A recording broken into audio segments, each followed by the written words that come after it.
Shalom saudaraku yang dikasihi Tuhan Yesus Kristus. Selamat pagi, salam sejahtera untuk kita semuanya. Selamat datang kembali di Renungan Rohani pagi hari ini. Semoga saudara yang terkasih dalam keadaan sehat selalu. Kiranya damai dan sukacita Roh Kudus melimpah di dalam hati dan pikiran saudara saat ini. Sebelum kita mulai renungan pagi ini, marilah kita bersama-sama berdoa. Tuhan Yesus, terima kasih sudah membangunkanku pagi hari ini. Terima kasih atas penyertaan dan perlindungan Tuhan. Semua karena karunia Tuhan aku dapat bangun dengan pagi hari ini. Aku menyerahkan seluruh aktivitasku hari ini ke dalam kuasa tangan Tuhan. Jauhkanku dari yang jahat, ya Tuhan. Tuhan Yesus, tolong lindungi dan berkati aktivitasku hari ini. Tolong berkati juga keluarga dan teman-temanku, Bapa Surgawi, oleh karya Roh Kudus. Tolonglah aku untuk menjauhi segala sesuatu yang melukai hati-Mu. Ampunilah segala dosa kami, ya Tuhan. Dalam nama Tuhan Yesus, aku sudah berdoa. Amin.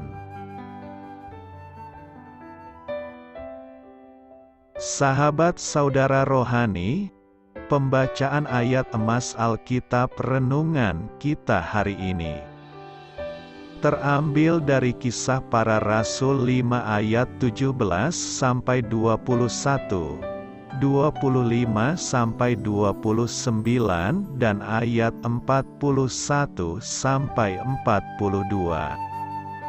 Akhirnya mulailah imam besar dan pengikut-pengikutnya, yaitu orang-orang dari mazhab Saduki, bertindak sebab mereka sangat iri hati.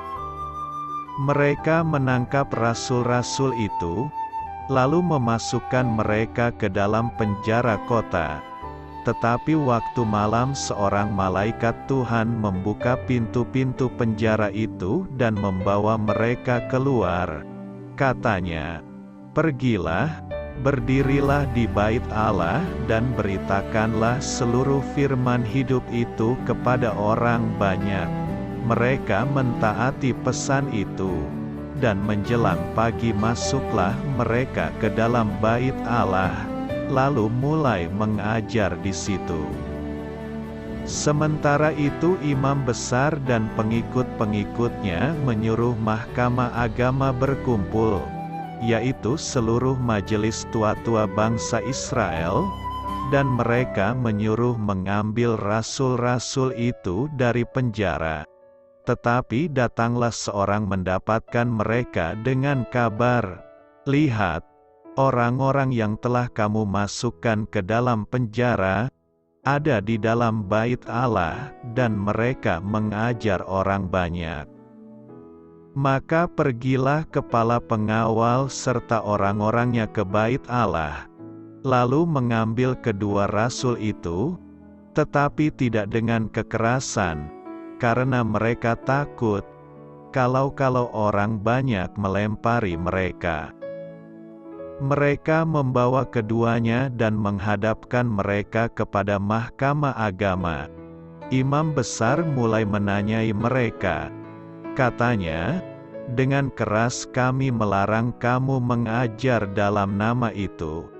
Namun ternyata, kamu telah memenuhi Yerusalem dengan ajaranmu dan kamu hendak menanggungkan darah orang itu kepada kami." Tetapi Petrus dan rasul-rasul itu menjawab, katanya, "Kita harus lebih taat kepada Allah daripada kepada manusia." Rasul-rasul itu meninggalkan sidang mahkamah agama dengan gembira, karena mereka telah dianggap layak menderita penghinaan oleh karena nama Yesus. dan setiap hari mereka melanjutkan pengajaran mereka di Bait Allah dan di rumah-rumah orang dan memberitakan Injil tentang Yesus yang adalah Mesias. Kisah Para Rasul 5 ayat 17-21, 25-29 dan ayat 41-42. Inti dari ayat emas renungan kita adalah, setiap hari rasul-rasul melanjutkan pengajaran mereka dan memberitakan Injil tentang Yesus yang adalah Mesias. Mari kita mulai renungan pagi kita. Judul renungan kita hari ini adalah Teruslah Berbicara Tentang Yesus, ditulis oleh Alison Kida. Kisah inspiratif, dalam sebuah wawancara, seorang musikus yang juga seorang percaya, bercerita bagaimana ia pernah didesak untuk berhenti berbicara tentang Yesus terlalu sering. Mengapa? Mereka menganggap grup musiknya bisa lebih terkenal dan menghasilkan lebih banyak uang untuk memberi makan orang miskin jika ia berhenti mengatakan bahwa semua karyanya adalah untuk Yesus. Setelah memikirkan hal tersebut, musikus itu memutuskan, tujuan saya bermusik adalah untuk membagikan iman saya dalam Kristus, jadi tidak mungkin saya diam. Ia berkata bahwa dalam hatinya ada panggilan yang berkobar-kobar untuk memberitakan tentang Yesus. Dalam situasi yang jauh lebih membahayakan, para rasul menerima pesan serupa. Mereka pernah dipenjara dan dibebaskan secara ajaib oleh malaikat, yang kemudian menyuruh mereka untuk terus memberitakan tentang hidup baru mereka dalam Kristus. Kisah Para Rasul 5 ayat 19-20. Ketika para pemuka agama mengetahui bahwa para rasul telah kabur dan masih terus mengabarkan Injil, mereka menegur para rasul. Dengan keras kami melarang kamu mengajar dalam nama Yesus. Jawab mereka, kita harus lebih taat kepada Allah daripada kepada manusia. Akibatnya, para pemimpin itu menyesah mereka dan melarang mereka mengajar dalam nama Yesus. Namun, para rasul bersukacita karena mereka dianggap layak menderita oleh karena nama Yesus. Dan setiap hari mereka melanjutkan pengajaran mereka dan memberitakan Injil tentang Yesus. Kiranya Allah menolong kita untuk setia mengikuti teladan mereka. Amin.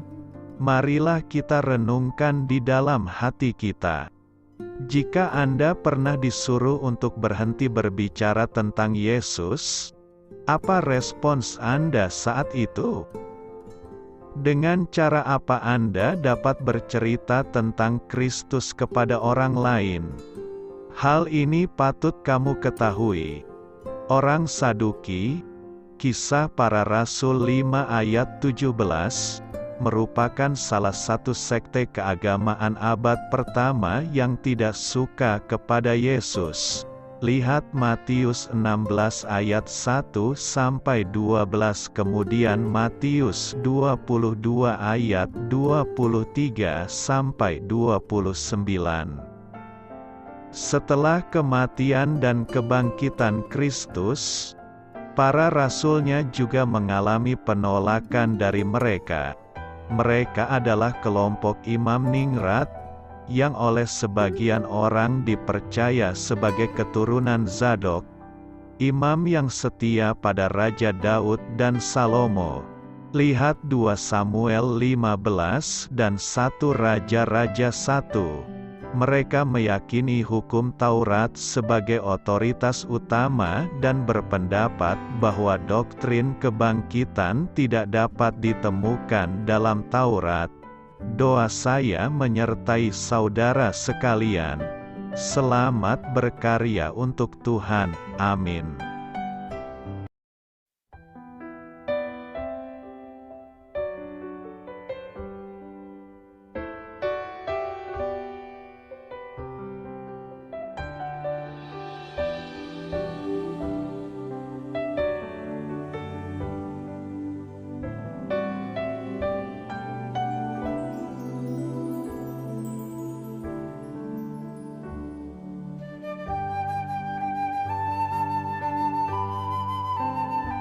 Marilah kita renungkan sahabat saudara rohani. Demikianlah renungan firman Tuhan pagi hari ini. Semoga menjadi berkat dalam hidup kita. Dan sebelum kita memulai segala aktivitas kita pagi hari ini, marilah kita berdoa. Selamat pagi Bapa, malam hari telah berganti pagi. Kehidupan baru telah Engkau berikan kembali bagi kami. Bapa Surgawi, tolonglah aku menyadari kebutuhan orang lain, supaya aku dapat membagikan apa yang telah Engkau berikan kepadaku. Pada saat aku membutuhkan, berilah aku keyakinan bahwa Engkau akan mencukupkanku, melalui orang-orang yang mengasihi-Mu, bukan karena kami pantas atau layak, namun karena kasih karunia-Mu kami boleh ada, sebagaimana kami ada di pagi hari ini. Terima kasih Tuhan, atas kesempatan baru yang telah Tuhan berikan kepada kami, untuk bisa memperbaiki diri agar kami bisa lebih layak di hadapan-Mu. Hari ini kami serahkan semua perkara dan kesulitan yang akan kami lalui ke dalam tangan-Mu. Biarkanlah kami bisa memuliakan-Mu dalam segala aktivitas yang akan kami lakukan. Amin. Biarlah firman Tuhan menjadi pengingat untuk kita semua, bahwa tuntunan dari Roh Kudus akan selalu memberi jalan keluar bagi setiap permasalahan hidup kita, dan memberi kedamaian di hati kita. Sampai jumpa di renungan pagi saudara rohani berikutnya. Kiranya Tuhan selalu memberkati saudara semua hari ini. Amin. Shalom.